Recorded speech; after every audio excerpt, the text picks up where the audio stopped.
माघ मास महात्म्य द्वितीय अध्याय अनंत फल देने वाला माघ मास। आइए मित्रों जाने, प्लीज लाइक सब्सक्राइब करें और कमेंट में राधे राधे जरूर लिखें। माघ एक ऐसा माह जो भारतीय संवत्सर का 11वां चंद्रमास व 10वां सौरमास कहलाता है। दरअसल मघा नक्षत्र युक्त पूर्णिमा होने के कारण यह महीना माघ का महीना कहलाता है। वैसे तो इस मास का हर दिन पर्व के समान जाता है, लेकिन कुछ खास दिनों का खास महत्व भी इस महीने में है। उत्तर भारत में 1 जनवरी को पौष पूर्णिमा के साथ ही माघ स्नान की शुरुआत 2023 में हो चुकी थी, जिसका समापन 31 जनवरी को माघी पूर्णिमा के दिन हुआ। महाभारत अनुशासन पर्व अध्याय 106 के अनुसार जो माघ मास में नियमपूर्वक एक समय भोजन करता है, वह धनवान कुल में जन्म लेकर अपने कुटुंबजनों में महत्व को प्राप्त होता है।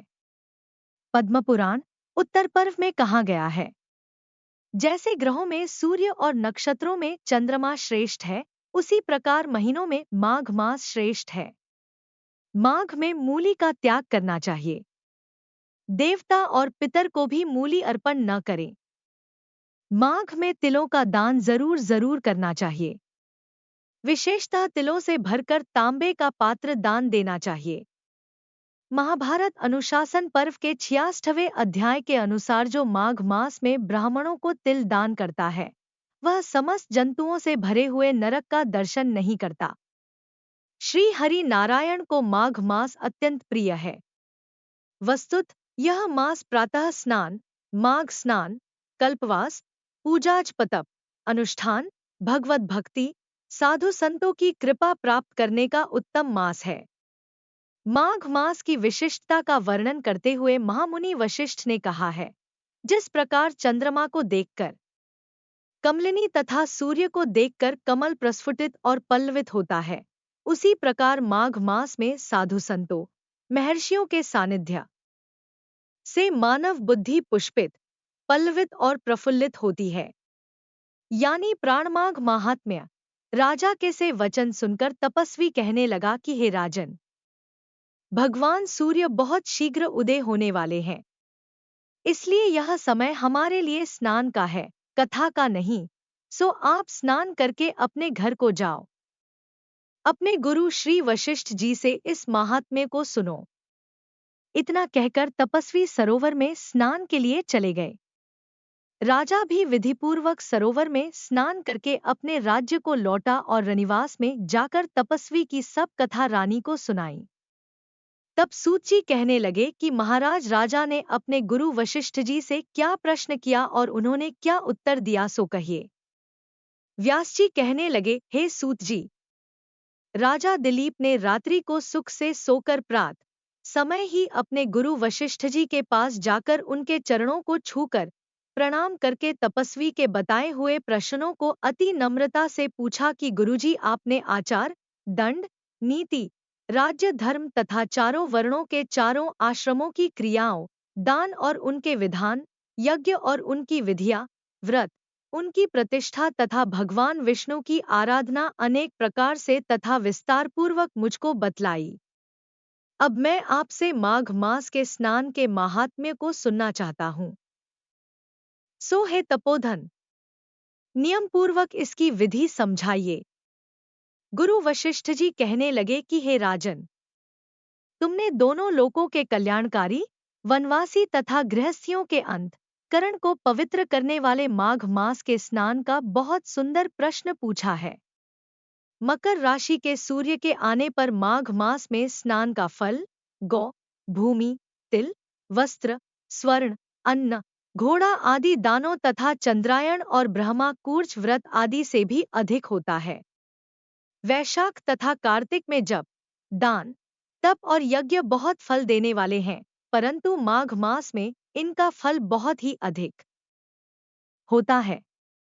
माघ में स्नान करने वाला पुरुष राजा और मुक्ति के मार्ग को जानने वाला होता है।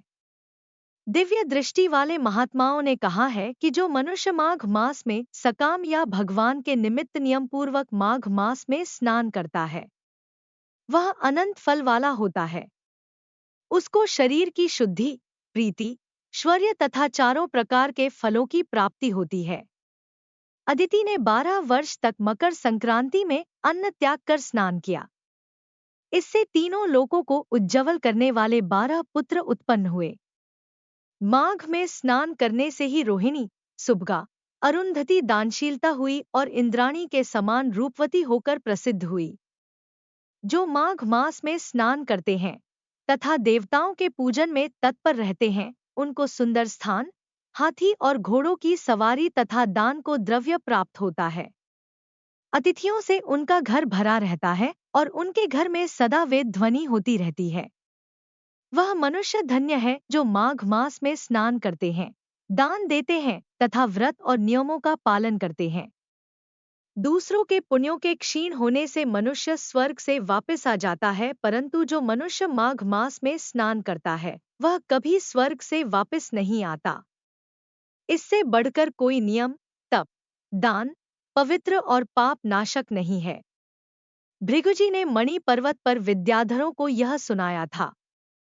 तब राजा ने कहा कि ब्राह्मण भृगु ऋषि ने कब मणि पर्वत पर विद्याधरों को उपदेश दिया था, सो बताइए। तब ऋषिजी कहने लगे कि राजन, एक समय 12 वर्ष तक वर्षा न होने के कारण, सब प्रजा क्षीण होने के कारण संसार में बड़ी उद्विग्नता फैल गई।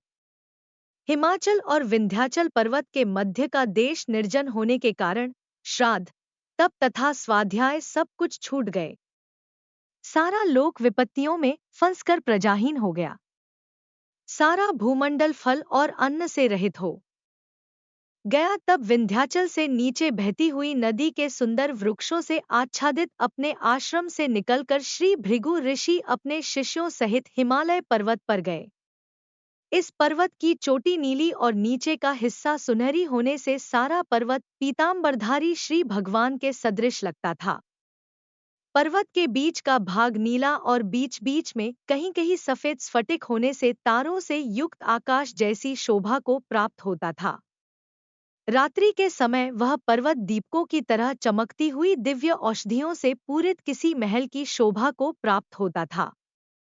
वह पर्वत शिखाओं पर बांसुरी बजाती और सुंदर गीत गाती हुई किन्नरियों तथा केले के पत्तों की पताकाओं से अत्यंत शोभा को प्राप्त हो रहा था। यह पर्वत नीलम, पन्ना, पुखराज तथा इसकी चोटी से निकलती हुई रंगबिरंगी किरणों से इंद्रधनुष के समान प्रतीत होता था। स्वर्ण आदि सब धातुओं से तथा चमकते हुए रत्नों से चारों ओर फैली हुई अग्निज्वाला के समान शोभायमान था।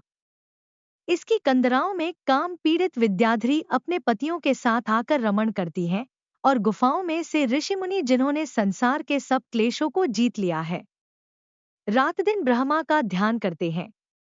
कई एक हाथ में रुद्राक्ष की माला लिए हुए शिव की आराधना में लगे हुए हैं।